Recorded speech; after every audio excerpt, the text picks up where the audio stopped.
Hello, my name is Julio Chang Yuan, and today I will be talking about the social and cultural context of education. The three areas of focus that I will be talking about are the social class and inequality, cultural differences and identity, and the gender historical differences. Drawing from the sources of our textbook, of course, our main textbook is the Connell 2013 textbook that I will refer to from time to time. It is also the main main source of my reference. I will list them at the end of the presentation in the references section. But before I jump into the three areas, I just want to give a quick introduction about who I am. My name is Julio Chang Yuan. I was born in Rome in Italy. I have a very multicultural background as a son of a diplomat for the Ministry of Foreign Affairs.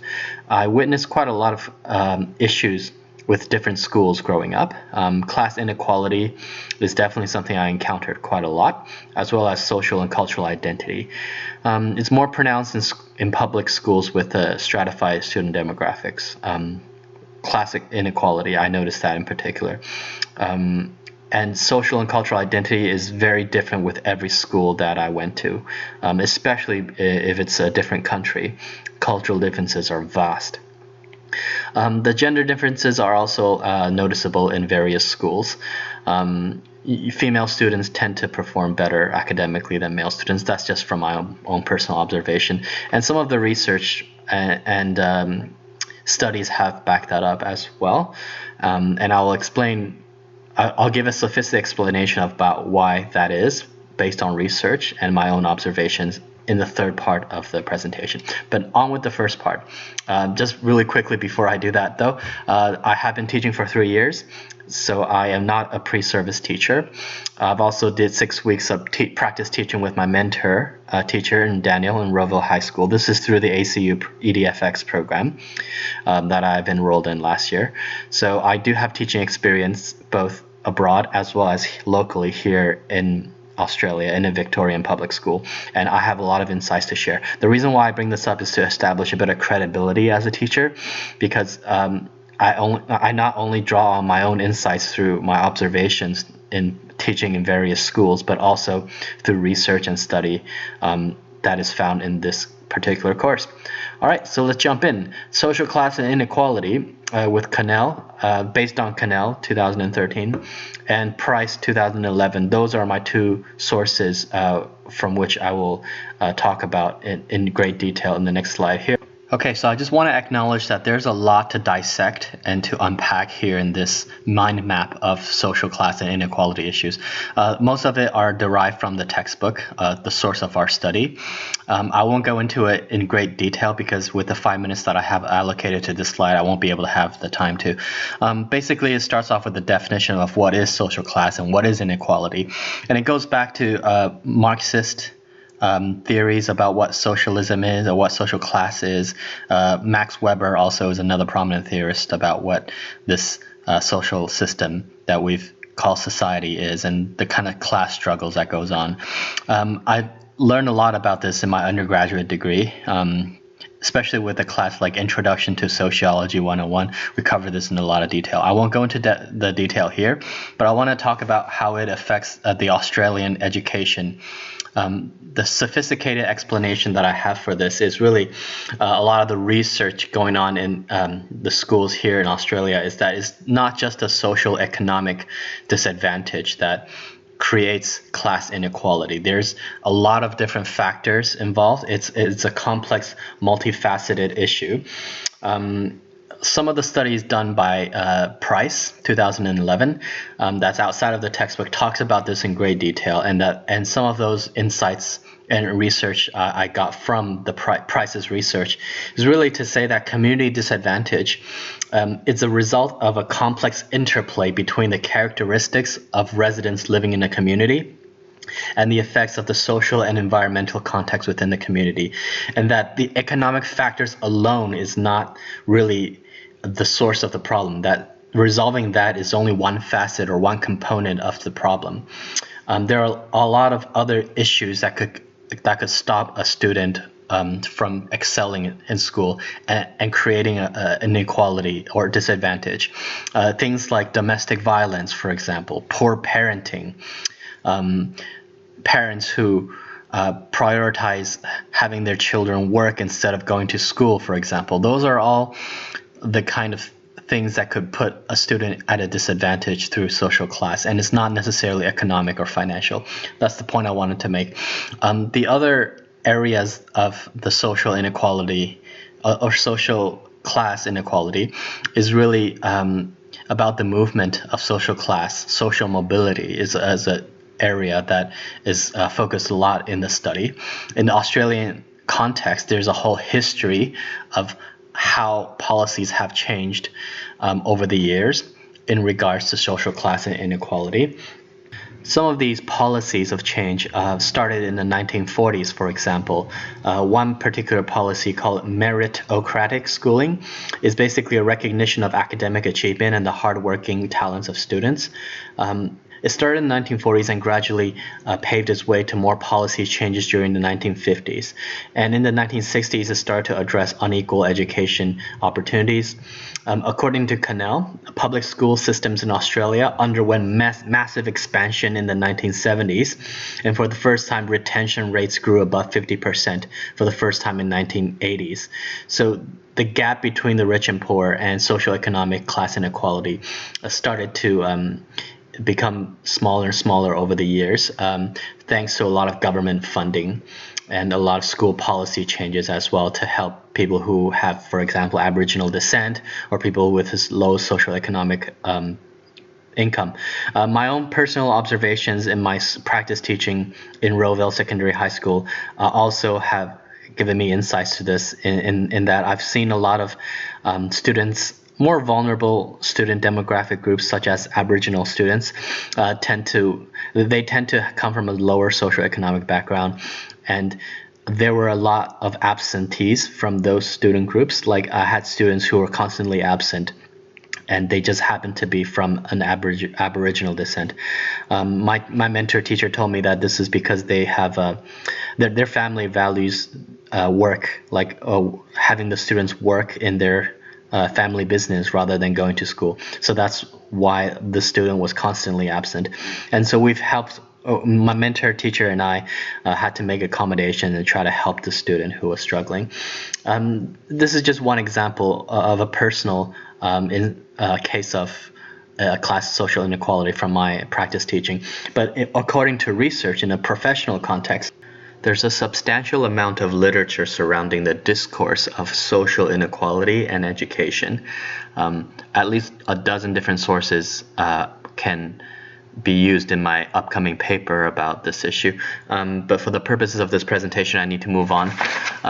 But one of the more substantial research that's relevant in particular to Melbourne or Victorian schools is Price Robertson's research paper on what is community disadvantage, understanding the issues and overcoming the problem. I think this is a really great read. I gained a lot of insights from this particular study about social class issues for the local schools nearby. But social class and inequality by itself is actually a symbiotic relationship. It's quite a complex issue, and in Connell's textbook that we were tasked to study, it's a mixture of class, gender, social class, and class struggle all intertwined together in a symbiotic relationship. That's really the topic of a potential dissertation. If I was to write a paper, I could go on about it. But moving on from this topic, we will transition into cultural differences, and this is also another component of this presentation. The topic of cultural diversity is quite vast, and how it pertains to Australian education is illustrated here in this colorful tree of cultural diversity, and its implications on education stemming from policy changes to incorporate multiculturalism in schools. There is a long history of migration embedded into Australia's own cultural heritage. So as you can see here, the educational changes in the school as a result of the influx of migrants is actually quite profound in the educational landscape. From a personal context, this topic actually resonates most with me because it meshes well with my own personal multicultural background growing up in different countries. And this is a topic that I plan to focus on part 1B of this assignment. I see schools here in Australia embracing a lot of multiculturalism with festivities such as International Food Festival, where a lot of cuisines from all over the world are put on display for students to sample. But from a professional context, there has been numerous studies on the various facets of multiculturalism, both its merits and its challenges here in Australia. You can see that there is a whole history here that I can easily talk about in detail, but it will easily exceed 5 minutes. So just like the previous issue, I will have to elaborate more on that in a proper discourse, like through an extended research paper. But just for the scope of this presentation, I just want to go over some statistical information about multiculturalism. As you can see here in Melbourne, one of the biggest influx of migrants is from the Chinese and Indian community here. As you can see here in Melbourne in 2001, Mandarin only accounted for about 37,000 speakers, whereas in 2011 it jumped to 10,000 speakers. So that's a huge increase in Chinese migrants over the last few years, and that number has only jumped up even further in 2016. These statistics are found in Connell's 2013 study. These are a little bit outdated. In a more recent study, I've seen statistics jump to even higher amounts of Mandarin speakers. So the educational landscape has changed a lot to accommodate these speakers, and I've seen that in the ESL programs that are implemented in schools. And this is also another statistic about how most Australians are quite accommodating and welcoming of multiculturalism. And these are the most commonly spoken languages, Mandarin being one of the top #1 language that's commonly spoken here. As you can see, this statistic in 2016 has shown that Chinese population in Australia has grown to about 1 million. And so schools that I've taught at, especially at Rowville Secondary School, I taught in ESL classes. That's one of my second teachable subjects. EAL, which stands for English as an Additional Language, is a program that's present in every single school.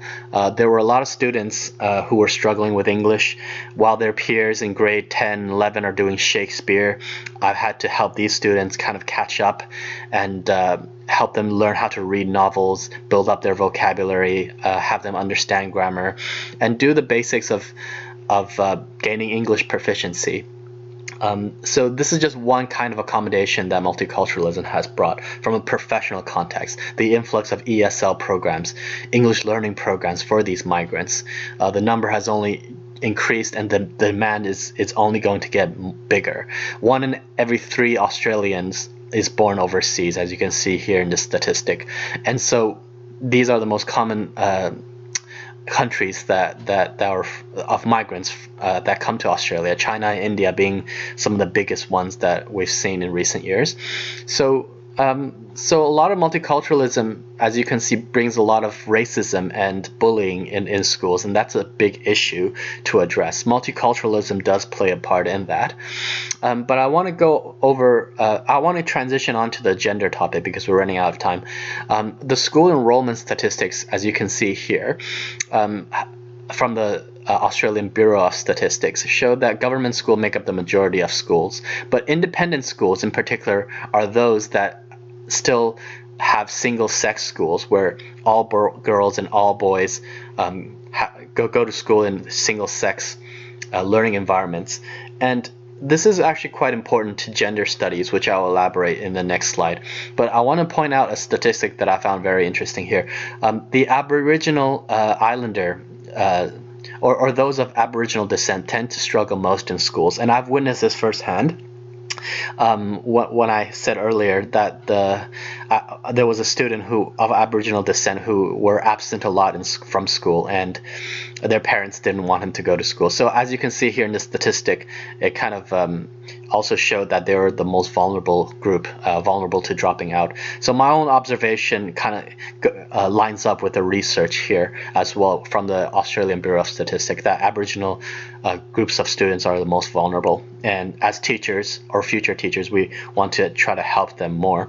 Okay, so just like the previous topic of multiculturalism, there's a long history of the evolution of gender roles. I won't be able to go over all of the history and its impact on education landscape in detail, but Cornell does go over that in detail. I've summarized some of these points here in this in this mind map here. From a professional context, it's very important to understand the history of gender roles and how it's impacted the evolution of single-sex schools. This number of single-sex schools has been declining over the years, though, but they still account for about 20% of all the independent schools in Australia, although that number is declining as we speak. Overall, gender inequality has made significant progress, and many would argue that the gender gap or gender inequality is starting to become narrower, which is why the statistics have shown that the number of single-sex schools within the independent school sector has dropped from 31% in 1985 to 24% in 1995. I can only imagine in 2005 the number is even lower, although I don't have the statistic information on this yet. But I'm sure the statistics are out there. I just have to go retrieve them in a further study in a paper. But from a personal context, I've witnessed firsthand female students having much better academic results than boys up until puberty, and then afterwards it kind of balances out.